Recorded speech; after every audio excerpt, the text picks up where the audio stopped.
নমস্কার বন্ধুরা, আজ একটা ভিন্ন স্বাদের রেসিপি নিয়ে এসেছি, লিট্টি চোখা। খুব সহজেই কিভাবে বানানো যায় সেটি আমি তোমাদের দেখাচ্ছি। এই চোখার জন্য বেগুন নিয়েছি আর টমেটো নিয়েছি চাটনির জন্য। বেগুনটাকে আমি প্রথমে চিড়ে দেখে নেব, এর ভেতরে কেউ আবার বসবাস করছে না তো। সব দিকটা আমি চিড়ে নিয়েছি, আর একটা কারণে এর মধ্যে আমি কিছুটা কাঁচা লঙ্কা আর কয়েক রসুনও দিয়ে দেবো, এর সঙ্গে এটা সেদ্ধ হয়ে যাবে। এটা তাহলে আমাকে মাখার সময় আলাদা করে লঙ্কা আর দিতে হবে না।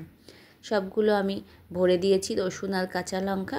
এবার হাতে সামান্য একটু তেল নেব, তেল নিয়ে বেগুনটাকে আমি ভালো করে তেল মালিশ করে নেব, তার সঙ্গে টমেটোগুলোকেও। তাহলে কি হবে, পরে যখন আমি এটা খোসা ছাড়াবো তখন আমার পোড়ানোর পর খোসাটা সহজেই উঠে যাবে। সবগুলোতে তেল মালিশ করা হয়ে গেছে। এবার জালতির মধ্যে আমি সবগুলোকে সাজিয়ে আমি গ্যাসের ওপর বসিয়ে দেব। এবার ধিমি আঁচে এটা করতে হবে, কিছুক্ষণ পর পর এটাকে উল্টে দিতে হবে। বেগুনটা তো বোটা ধরে উল্টানো যাচ্ছে, কিন্তু টমেটোগুলো যেহেতু গরম হয়ে গেছে সেহেতু আর হাত লাগানো যাচ্ছে না। তাই একটা চিমটির সাহায্যে আমি উল্টে পাল্টে সব দিকগুলো ভালো করে সেঁকে পুড়িয়ে নেব। সবগুলো সিদ্ধ হয়ে গেছে। এইবার আমি একটা প্লেটের মধ্যে তুলে নিলাম টমেটোগুলো, তারপর বেগুনটাকেও তুলে নিলাম। এবার দুটো আলুকে আমি প্রেসারে অর্ধেকটা সিদ্ধ করে রেখেছি, সেটাকেও আমি একটু জাল দিতে সেঁকে নেব, কারণ পোড়া এই ফ্লেভারটা ভালো লাগে। বেগুন যেহেতু একটা কমেও যাবে অনেকটা, একটু বাড়ানোর জন্য পরিমাণে আমি দুটো আলু এখানে নিয়েছি। এবার আমি ছাতুর পুরটা রেডি করে নেব।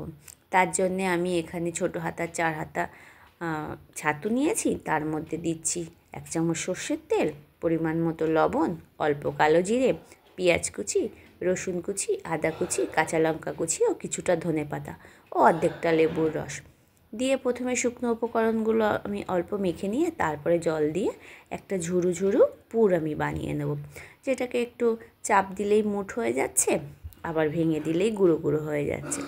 পুরটা আমার রেডি হয়ে গেছে, এটা আমি চাপা দিয়ে এবার ঢেকে রেখে দেবো। এবার আটাটা মেখে নিচ্ছি, লবণ আর জল দিয়ে আমি আটাটা মেখে নেব।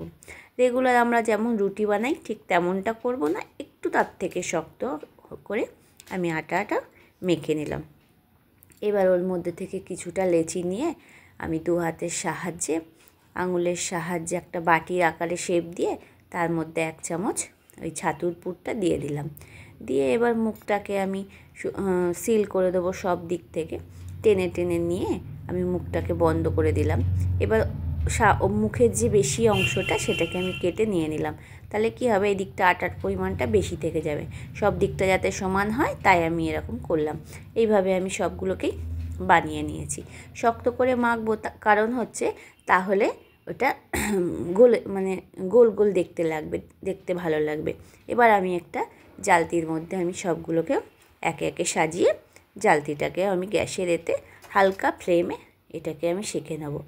এটা গরম হওয়ার কারণে হাত দেওয়া যাচ্ছে না, তাও যতটা করা যায় আমি উল্টে পাল্টে এটা সময় নিয়ে কিন্তু একটু সেঁকতে হবে, কারণ এটা জোর দিলে উপরটা হয়ে যাবে কিন্তু ভেতরটা কাঁচা থেকে যাবে। সময় নিয়ে এগুলো সবগুলোকে আমি সুন্দর করে উল্টে পাল্টে সেঁকে আমার লিট্টিও রেডি হয়ে গেল। এবার আমি টমেটো মাখাটা বানাবো, তার জন্য টমেটোগুলো খোসা ছাড়িয়ে নিলাম সবগুলো। এবার ওটাকে আমি চেপে ভালো করে মেখে নিলাম।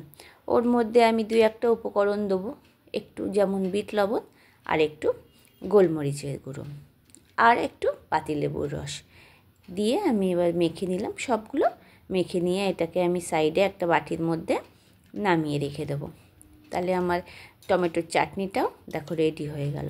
এবার বেগুন পোড়া বা চোখাটা বানাবো। বেগুনটা খোসা ছাড়িয়ে নিয়েছি, লঙ্কা আর এগুলোও সিদ্ধ হয়ে গেছে, ওগুলো হাত দিয়ে মেখে নিলাম। এবার আলুগুলোকেও আমি খোসা ছাড়িয়ে নিয়েছি, নিয়ে একটু ছোট ছোট করে আলুগুলোকেও আমি মেখে নিলাম। মেখে নিয়ে আমি বেগুনের মধ্যে দিয়ে দিলাম।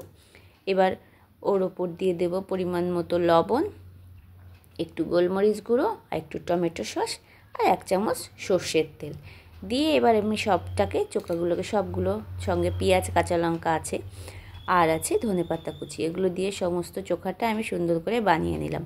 আমার চোখাও রেডি হয়ে গেল, চাটনিও রেডি ছিল, লিট্টিও রেডি। এবার আমার পরিবেশন করার পালা। তো একটা প্লেটের মধ্যে আমি সব কিছু সাজিয়ে নিলাম। রেডি হয়ে গেল আমার হোমমেড লিট্টি চোখা। তো বন্ধুরা, কেমন লাগলো তোমাদের আমার এই ঘরোয়া পদ্ধতিতে বানানো রেসিপিটি জানিও। রেসিপিটি দেখার জন্য ধন্যবাদ।